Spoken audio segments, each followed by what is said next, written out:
Hello everyone, welcome to study दफ्तर। आज हम प्रॉफिट और लॉस से संबंधित कुछ इंपॉर्टेंट क्वेश्चन करेंगे। तो चलिए चलते हैं अपने पहले क्वेश्चन की ओर, जो कि दिया हुआ है। रवि ने अपनी घड़ी 5% हानि पर बेची। यदि वह इसको 27 रुपए अधिक में बेचता है तो उसको 7% का लाभ होता है। घड़ी का क्रय मूल्य ज्ञात करें। देखिए, लाभ और हानि के क्वेश्चन को करने का सबसे आसान तरीका है सीपी को 100 मान लो।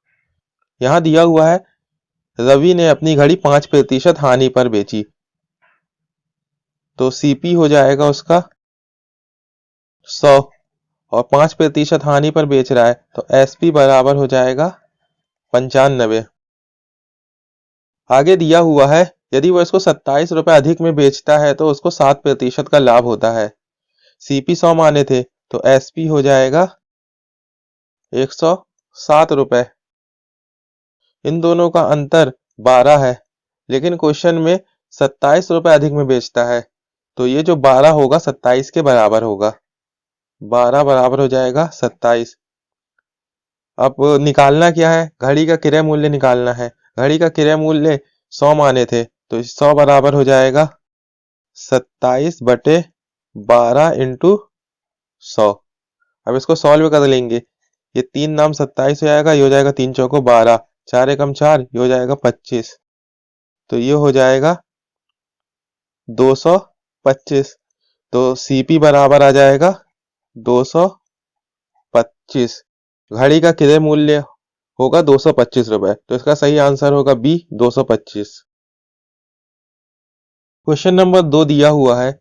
एक वस्तु को 960 रुपए की अपेक्षा 1200 रुपए में बेचने पर 30% का लाभ होता है। वस्तु का क्रय मूल्य क्या है? यहाँ SP1 बराबर 960 दिया हुआ है और SP2 बराबर 1200 दिया हुआ है। इन दोनों का अंतर 240 है, लेकिन क्वेश्चन में 30% लाभ दिया हुआ है। और एसपी और सीपी जो होता है वो होता है 100%, जो कि वस्तु का क्रय मूल्य होगा। अब यहाँ जो 30% है ये 240 के बराबर होगा। अब निकालना क्या है, सीपी निकालना है। सीपी 100% है, तो ये सीपी 100% बराबर हो जाएगा 240 बटे 30% इंटू 100%। अब यहाँ से इसको सॉल्व कर लेंगे, ये कट जाएगा परसेंट से परसेंट, ये एक जीरो से एक जीरो कट जाएगा, ये हो जाएगा 3 एकम 3, 3 अट्ठे 24।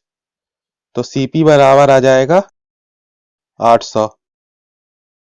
तो वस्तु का क्रय मूल्य होगा बी 800। क्वेश्चन नंबर 3 दिया हुआ है। एक वस्तु को 450 रुपए में बेचने पर किशन को 20% की हानि होती है। 20% लाभ प्राप्त करने के लिए उसे वह वस्तु कितने रुपए में बेचनी चाहिए? यहां पर भी सीपी को 100 मान लेंगे। SP1 बराबर 20% की हानि हो रही है तो 80 हो जाएगा। SP2 बराबर 20% का लाभ प्राप्त करने के लिए उसे कितने में बेचना पड़ेगा, तो ये हो जाएगा 120। अब यहाँ पर क्वेश्चन में दिया हुआ है 450 रुपए में बेचने पर किसान को 20% की हानि होती है। ये 80 बराबर हो जाएगा 450। तो लाभ प्राप्त करने के लिए कितने में बेचना चाहिए, तो उसको निकाल लेंगे। ये हो जाएगा 120 बराबर 450 बटे 80 इंटू 120। अब इसको सॉल्व कर लेंगे। ये हो जाएगा एक जीरो से एक जीरो कट जाएगा, ये हो जाएगा 4 दूनी 8,